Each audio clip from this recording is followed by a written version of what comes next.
Situación aquí en Prueba de Fuego. Yo soy Jorge Rodríguez. Me acompaña Enrique Castillo, analista político, periodista. Enrique, bienvenido como siempre a RPP. Jorge, buenas noches. Muchas gracias. Bueno, lo conversábamos hace algunas semanas, ¿no? Todo indicaba que le iban a dar el voto de confianza al gabinete Arana y más allá de ministros al borde, ¿no? De la interpelación o de cuestionamientos, sucedió. Y también, más allá de las poses de muchos congresistas que decían, no le voy a dar, voy a pensarlo.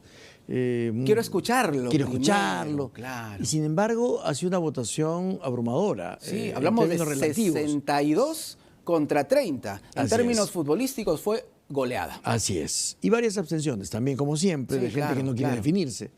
Entonces, yo creo que ya era un ritual que venía bien trabajado. Es muy difícil que las bancadas que soportan, que le dan soporte al gobierno, le den la espalda a estas alturas.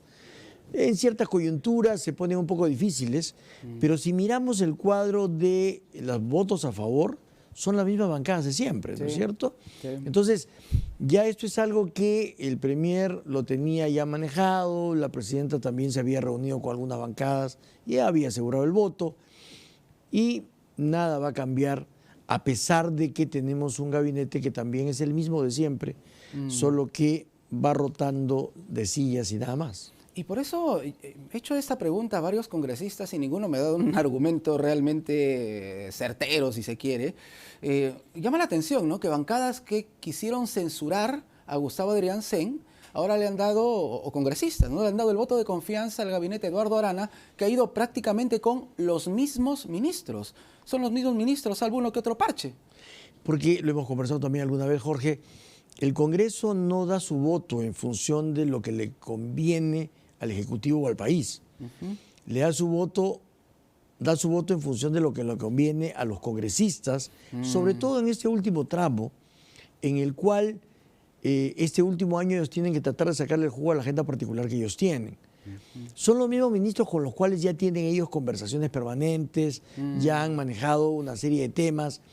Entonces, cambiar a los ministros para ellos es hasta inútil, porque quien está poniendo la agenda en el Perú es el Congreso. El Ejecutivo tiene... Antes que el Ejecutivo incluso. Pero claro, o sea, antes que la presidenta, ¿no es cierto? ¿Quién le perdona la vida a la presidenta? El Congreso. Son los únicos que pueden vacarla. ¿Quién le da los votos al presidente del Consejo de Ministros? El Congreso. El Congreso. ¿Quién da las principales leyes sobre las cuales analizamos y discutimos siempre? El Congreso. ¿Quién hoy día ha aprobado el tema de la inmunidad parlamentaria? Sí. El Congreso. O sea, la agenda la pone el Congreso. El gobierno y los ministros hacen un trabajo que es el que pues está ahí porque tienen los cargos. Algunas cosas buenas, muy pocas, algunas ineficientes y otras lamentablemente rodeadas del escándalo o de los escándalos que persiguen a la presidenta, como la carta de Cavani, ¿no? Hay una suerte de convivencia entre el Congreso y el Ejecutivo, aceptada parece por ambos. Llegamos al 2026. Si fuese una convivencia, habría una complementariedad. Yo lo que creo es que aquí hay... ¿Complicidad?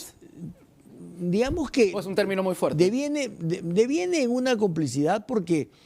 Claro, un Congreso que da leyes que el Ejecutivo no observa, termina siendo una suerte de complicidad. Claro. Pero si hubiera una convivencia o si hubiera una alianza, veríamos intereses comunes y acciones comunes a las cuales se suman ambos.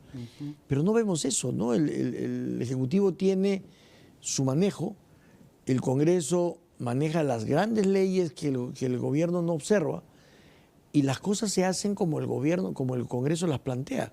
Entonces, vivimos a expensas del Congreso y de los votos que ellos tienen en función de sus propios intereses. Vamos con algunas propuestas, ¿no?, de Eduardo Arana. Por ejemplo, ha dicho que se abren nuevamente las mesas de diálogo para el tema del retiro del Perú de la Corte Interamericana de Derechos Humanos. Lo hizo también con el tema de la pena de muerte, ¿no?, sin percatarse, o no sé si lo hace y no quiere mostrarlo, que esa es una decisión del Ejecutivo, ¿no? Si el Ejecutivo quisiera, ni siquiera lo plantearía, tomaría la decisión.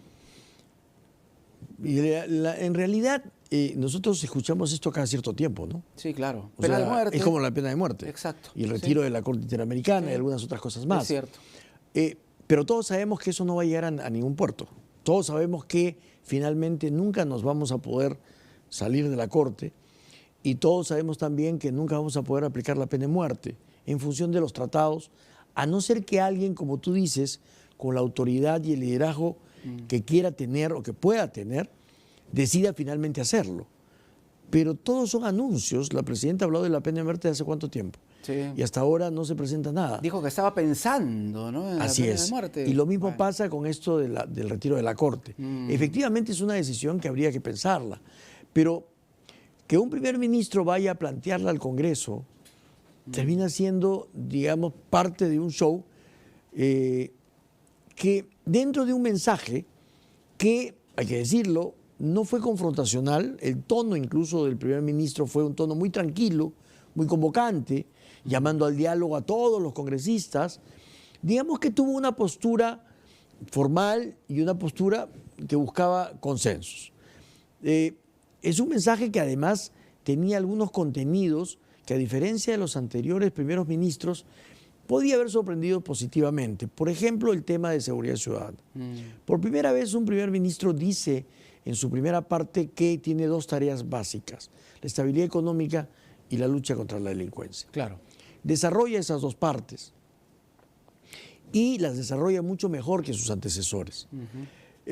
Pero sin llegar a cosas puntuales tampoco. Sin llegar, bueno, Claro. en el ámbito de, digamos, de lucha contra la delincuencia tiene algunas cosas, pero efectivamente tiene otras partes en donde son promesas de proyectos, de ejecución de proyectos, Sí, generalidades. y generalidades, algunas buenas intenciones y otras cosas en las cuales se sube a una ola, ¿no? Como esto de la Corte, del retiro de la Corte, o el tema del TUA, que también se pronuncia, pero que en realidad depende de un organismo autónomo que es Ocitran.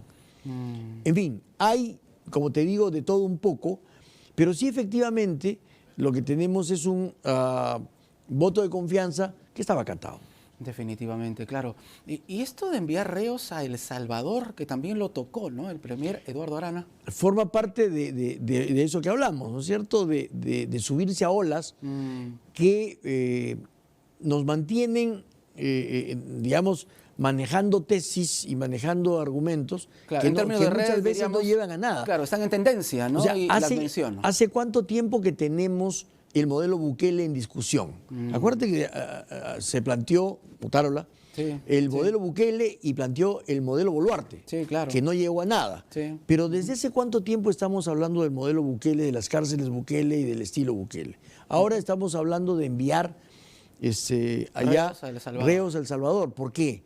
El primer ministro ha sido ministro de Justicia, ha manejado la parte penitenciaria. Es una admisión entonces de que no somos capaces de detener a alguien como el monstruo y tenerlo bien custodiado. Entonces, que vamos a pagar $20,000 como paga Estados Unidos por cada preso, cuando acá invertimos 10 veces menos por cada preso, 15 veces menos. Entonces, claro, son frases que suenan bien.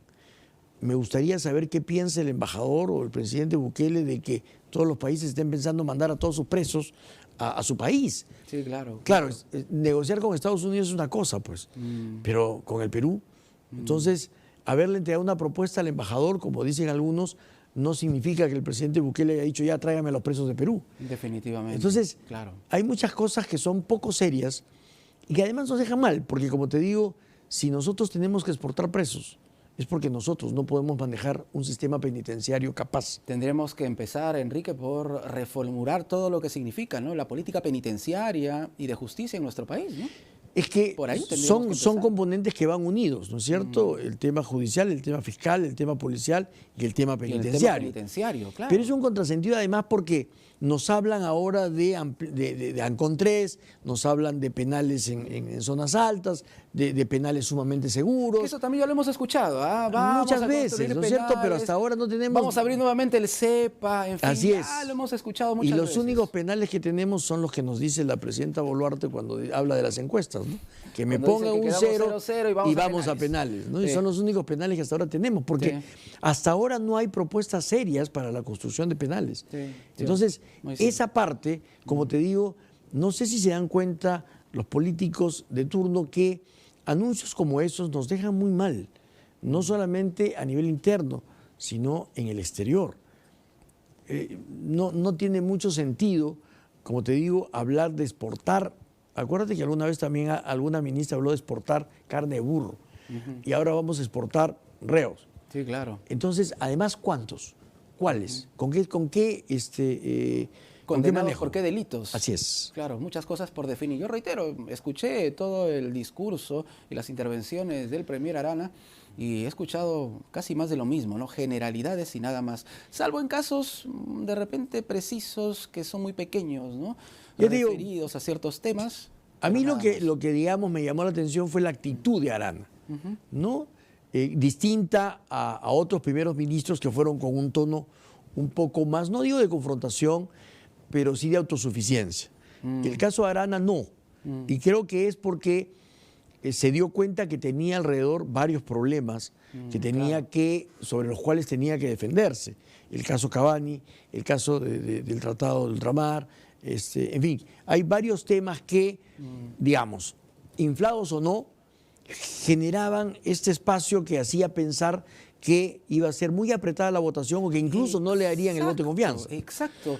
Muchos pensamos, ¿no?, que el caso Cavani iba a terminar de una u otra manera impactando en el voto de los congresistas. Sin embargo, muy difícil, ¿no? Que no fue así. Es muy difícil porque para los congresistas el caso de la presidenta y sus cirugías no es otra cosa que una anécdota, ¿no? O sea, escuchar a un congresista que te dice, ¿quién no se opera pues en este país? Claro, y sin percatarse de que aquí el problema, y lo hemos dicho muchas veces, Enrique, no son las cirugías. Aquí el problema es, por ejemplo, decretos supremos que habrían sido firmados, no se sabe por quién, y eso es un delito bastante grave. Claro, el problema, digamos, es mucho más grande porque es un problema político, es un problema ético, es un problema de la credibilidad presidencial, es un problema de los delitos que pudieran surgir a partir de eso. Exacto. Oye, birlarse una historia clínica y llevarse una historia clínica es un delito. Por supuesto. Entonces, no es la operación, no es el retoque, es todo lo que eso conlleva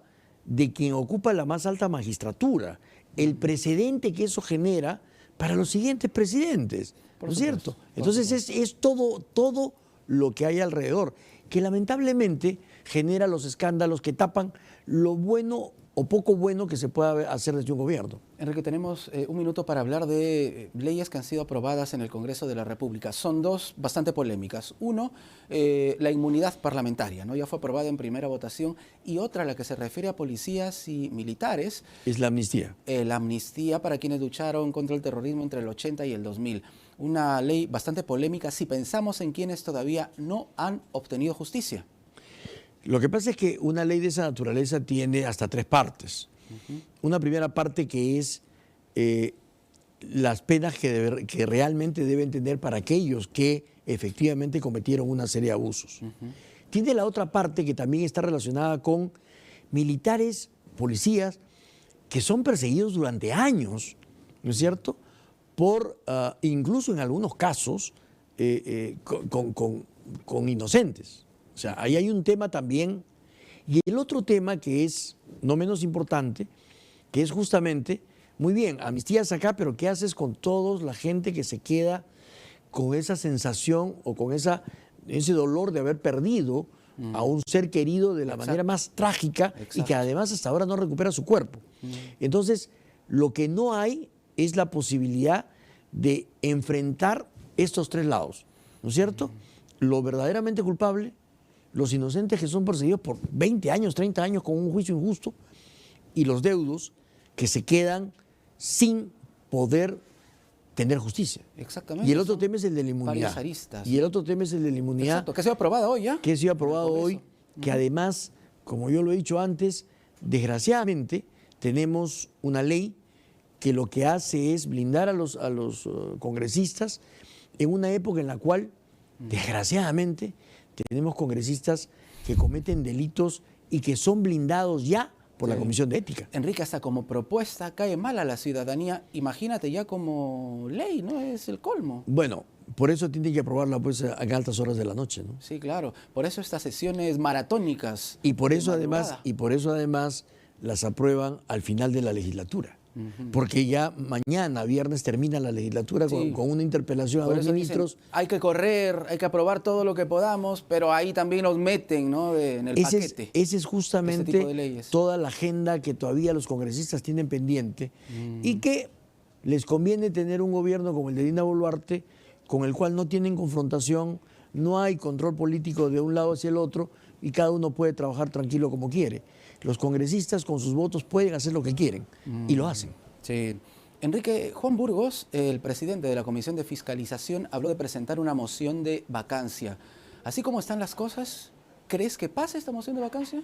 Saca tu cuenta, si con 63 votos, 62 votos has aprobado a un primer ministro con todos los problemas que tiene y los cuestionamientos que tiene este gabinete, ¿crees que tengamos los 87 para una vacancia? ¿Me lo Imposible. preguntas? Te digo que no. Imposible. Yo no creo. Imposible. Lo de Juan Burgos es, lamento decirlo, pero es parte de un show de él. De repente convencido él, pero sin ningún tipo de asidero. ¿Él ha politizado su agenda también, Burgos? Yo creo que sí. Sí. Yo creo que sí. Se ha ido al otro extremo. Yo creo que se ha ido al otro extremo y que lo que pudo haber sido una ruta más o menos sensata la convirtió justamente en algo que exageró en términos políticos Ok. y le quitó seriedad a este tema. No hay votos para la vacancia. Entonces, pensar en la vacancia tendríamos que cambiar la mentalidad de los congresistas y eso es, pues, hacer que llueva para arriba, ¿no?